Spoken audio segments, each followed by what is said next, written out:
Good afternoon, distinguished guest. Thank you, Center for Art of East Asia. I'm learning so much yesterday and today, and all the gadgets and all the technology that you guys are deploying.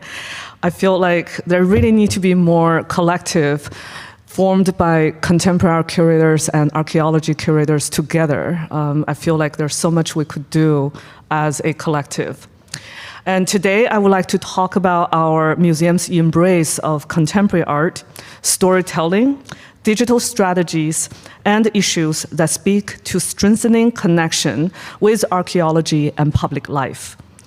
This conference has been fascinating to learn the tireless efforts made to restore the objects, the site with digital means, and I hope what I will share today can also contribute to your esteemed efforts. So this is the front of Asian Art Museum, if you haven't been to San Francisco. We're located on the east coast of the Pacific and founded more than 50 years ago. I joined the museum in 2019 to form the first contemporary art department, and my first task was to continue the transformation project launched in 2015 to renovate and expand the museum. So the recent transformation and reimagining of the permanent collection galleries apply to the museum's 32 collection galleries, which exhibit around 2,000 objects out of 18,000 objects from all the work from major culture of Asia. And now we added Asian American collection as well. And the museum has a renowned Chinese collection, especially our bronze. And here's the back of the museum before 2018. This is where we had our groundbreaking expansion. And what you're seeing right now is our new 14,000 square feet new space that includes Akiko Yamasaki and Jerry Yang Pavilion and East-West Bank Terrace that is about to be completed this fall. We opened our first pavilion show with TeamLab continuity. My colleagues worked closely with this Tokyo-based international collective even before I joined the museum. It was very well received as our grand opening show. Like many of us working in the museum, attendance and mass appeal was deemed as a new way of meeting art and technology are questions we're constantly asking ourselves. For Asian Art Museum taking great pride in archaeology and antiquity, what is the relevance of phenomena like TeamLab?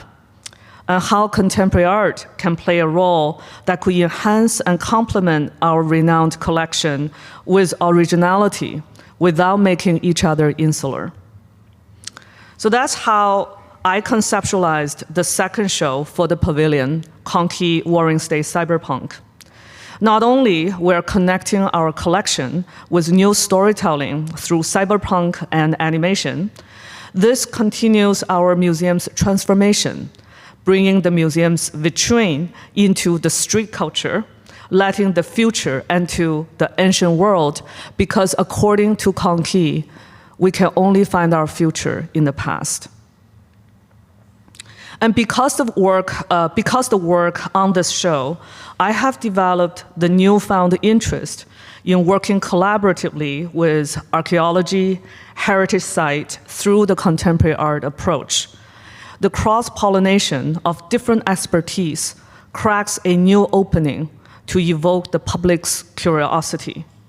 Personally, as a human being, I feel I got better developed by working on this exhibition because I learned so much and also new knowledge and also my own curiosity with the ancient Chinese culture.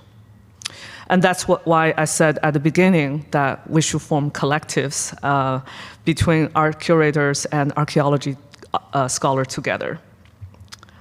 So such a great coincidence that the show is now touring to Chicago in 659 Wrightwood. So please do check it out if you are in town and have time.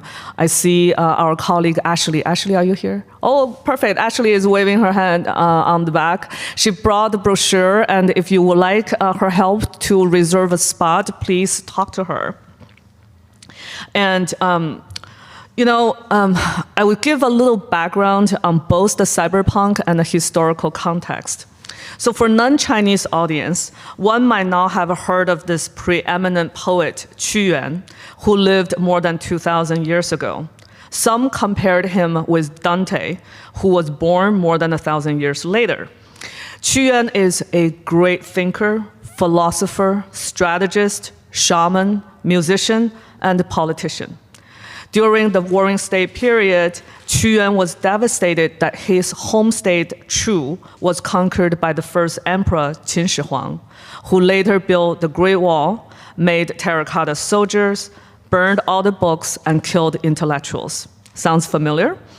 Qu Yuan couldn't detach himself from this reality and committed suicide in a river called Miluo. This very tragic loss was felt and mourned through the Dragon Boat ritual annually for more than 2,000 years. Each summer, Chinese people around the world chanting and chasing on the water, calling for his soul. And they used to throw 粽子, the sticky rice wrapped by bamboo leaves, into the river to keep the fish from eating his body. So this is the foundation of Kongkee's comic series Miluo Virtual, Miluo Xuni, started in 2012, as he imagined Qu Yuan got a second chance by having his memory downloaded to an Android. The comic series later turned into the animation Dragon's Delusion, 离骚幻觉. Today, even though many might not be aware that it was about Qu Yuan, Dragon Boat Festival is widely known, or the largest common denominator for this part of the history. So when I was giving tours or explaining to our new audience, that's usually how I would start to mention the festival. And then I'll play a trailer.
So Kongkee Warring State Cyberpunk exhibition centers around this animation, Dragon's Delusion, in which the artist Kongkee created an alternate universe that the Emperor Qin Shi Huang actually realized his dream of becoming immortal and is loved by his people because he promised to make them live forever as long as they obey.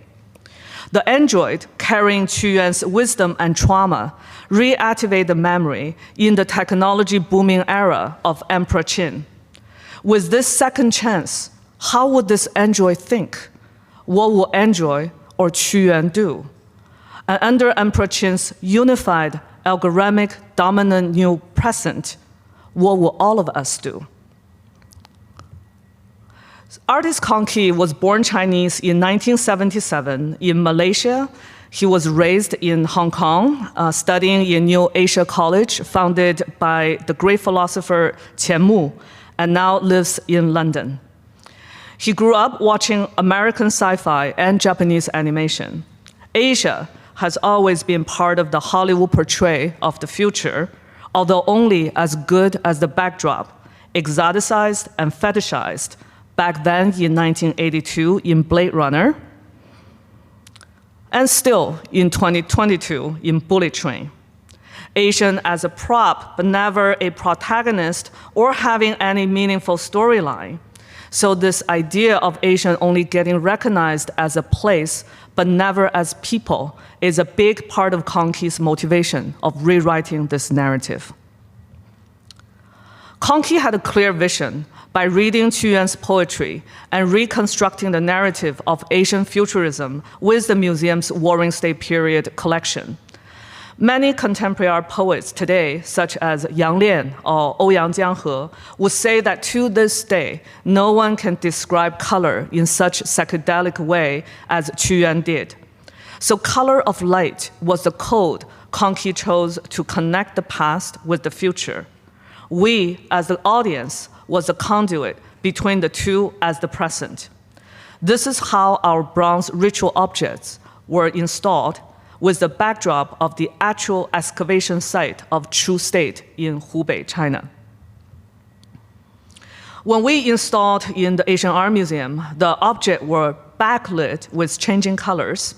And here in Chicago 659 Wrightwood, the bronze was lit from the bottom. They both convey a message to view the object in a new light. They were placed across from his large LED GIF artworks. So in Kongkee's animation, he has multiple scenes that reference to the ritual objects. And so this is one of them to show how these bells were played during a concert. In Qu Yuan's Warring State time, they search for answers to connect with heaven or try to achieve unity with the universe. And as the memory got downloaded to the Android, the question becomes the unity with the machine. Usually in the museum, we try to eliminate the reflection of the vitrine as much as possible. But the vitrine here purposefully reflects the light from Kongkee's LED artwork. It's how Kongkee let the future meet the ancient. This installation photo was not photoshopped. It's a direct reflection of LED GIF artwork on the vitrine, adding a thin layer onto the bronze. And here's the installation shot of his LED artwork and the original comic page on canvas. I learned so much by working on this show. When I was appointed in 2019 to start the museum's first contemporary art department, many people thought Asian Art Museum is making a drastic shift to move away from its antiquity. I, for a brief moment, had my own share of skepticism too, because there seems to be this large gap between myself and this object. I felt we alienated each other. I'm Asian, and I don't feel we belong to each other. Not only is there the physical barrier of all the protections and untouchable warnings, on top of that, in the American context, or in the Western context at large, they were looted and served as colonial trophies. That alienation, felt by many in my generation and younger, could not be easily eliminated, not until we changed the whole narrative. And that's exactly what Kongkee did. He reclaimed the appropriated aesthetic and agency by rewriting and creating a whole new universe. Seeing that possibility makes me very hopeful and energized these days. And these 2 days being here definitely is another layer of booster for myself, thinking about the work I do. And here's the installation in the 659 Wrightwood here in Chicago. Kongkee also picked this tomb figure in our collection, as the object of that period was a big inspiration of how he created the character in his animation. As Professor Wu Hong mentioned today, that we should also approach a multiverse reconstruction not only can be applied to the object restoration, but also in storytelling too.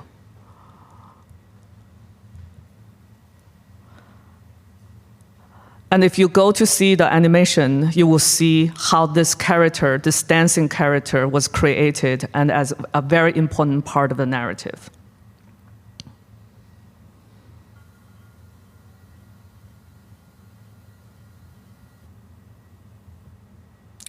And here is the iconic piece for the show, Taotie in neon. The Taotie is represented as a motif embossed on bronze vessels. It used to refer to the evil creature and served as a symbol of greed and gluttony. Kongkee believed it is a cautionary tale told visually by our ancestors, reminding us to control our desire. On the screen, this was his initial draft when we commissioned him to make the piece. He sees great resemblance in today's world, our insatiable need for attention, powered by the social media. Using the material and craft of neon, not just because it's a sunset technique, it's also nostalgic for Kongkee growing up in Hong Kong as a collective memory of the city and a symbol of dated futurism in Hollywood movies when he was growing up. And here is the installation shot in 659 Wrightwood, slightly modified in scale and also how they position together. Our opening night was over capacity with a much younger Asian crowd. Many were working in the tech industry. But opening night could be deceiving because it's hard to tell if that reflects the real audience reception, and especially when very few people heard of this artist nor his animation. And I included this work to show the staff working behind the scene on how to get the psychedelic color worked for the objects. So as our staff were getting very excited when they were putting the final touches on that lighting you just saw, one colleague told me that people never associate the museum with this kind of show, so he felt very energized by it. But he also admitted that we will never know how many people will come, especially after COVID. We opened on November 18th, so this was the first 2 weeks. Audience was kind of average, nothing different from the usual, because this is a special exhibition, so there were additional audience coming into the museum, but not that many.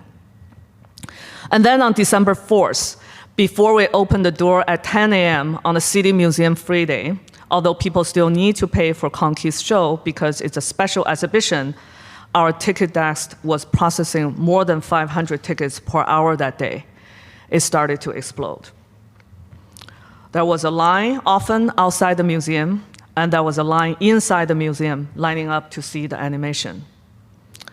We also started to see people dress up in cosplay coming in. And we sold out all the merchandise 3 days before the closing of the show. Our store director asked all departments to return the calendar for the staff because we ran out of product to sell. We also noticed the shift of audience. Asian parents used to drag their kids to visit the museum and tell them, you need to know about your culture. And kids resented. And with this show, kids started to ask their parents to take them to see the museum and ask for the gift of membership. And also, for me, I have never seen this many African-American audience in the Asian Art Museum before. And as one of our colleagues at the Chinese American Museum here in Chicago just now pointed out, that Asian futurism, Afrofuturism, together we all dream for an alternative futurism. So I think this is where we see a lot of overlap between our cultures. And that was so gratifying to witness and to be part of that. And then press also picked up very quickly. This is just 2 of the quotes, but we got a lot of press for the show. And from now to July 15th, the show will be up at 659 Wrightwood, Chicago. I saw Fred here. Thank you so much, you and your colleague, for taking the show. And we're so proud to work with you and to share the exhibition with the city of San Francisco and Chicago together. And if you go in the afternoon after 2:30, there's a special treat that comes with the architecture of the building that Kongkee plays with the natural light. But I won't tell you what it is. You'll have to see and experience it yourself. And then when I was preparing for this final slides at the beginning of the week, I take a look at the ticket selling, and it's actually going pretty well. Quite a few slots are sold out, so very happy. At the very beginning, when the show was conceptualized, it seemed like a mission impossible. After the show opened, it felt like a mission insatiable. We want more of this powerful art that got everyone excited. And Kongkee, his masterful control of space as a contemporary artist, his awareness of Asian futurism and our harsh reality today, our museum's can-do attitude, and the collaborative engagement with our colleagues in the marketing and other departments, and all new audience, they all come together as a celebration, a true, authentic culture celebration. As the relationship between the US and China intensified and the rise of violence against Asians, the tension is not going to go away. Museums have a critical role to play in shaping culture. We need a narrative like Kongkee's universe from the very core, the origin of civilization, the last standing value for our collective future, and innovative use of both digital media and analog to hold on to memory. Not just to restore the narrative, but develop new creative leadership. That's the true essence for me as the radical conservation. So from working on this show and others, it became clear to me the positioning of Asian Art Museum in America today. What does it mean to be Asian in America context? And what does it mean to be American in an Asian context? I have never seen these many young people, this diverse audience in Asian Art Museum before. And we do live by the model that Asian art is for all. I guess we're all hungry for it. This conference demonstrates that we as culture workers are and continue need to working across fields to deliver content that it can be universally shared and celebrated with mass appeal. If you come to San Francisco, you can still see Kongkee's mural at night on the street. And Kongkee once said, "I have no ability to distinguish between comedy and tragedy. The world is going crazy, so I draw. The art I made is my love letter to the future." So I included a little video of Kongkee himself. You can finally see what he looks like and how he talks about his feeling after the show opened. The concept is everything will flow. The history. Is this overwhelming? Is a good word or not a good word? Is it overwhelming? Yeah. I really feel overwhelming by the feedback from the audience, and it's very encouraging, especially after this pandemic era, that we kind of like losing the touch and the connection with people, with audience. Then suddenly we have a chance to getting back together. The result is really amazing. It's like I'm still kind of like dreaming by now. I feel like it's not really true. Yeah, it's really like a dream come true feeling. Thank you. It's been a privilege.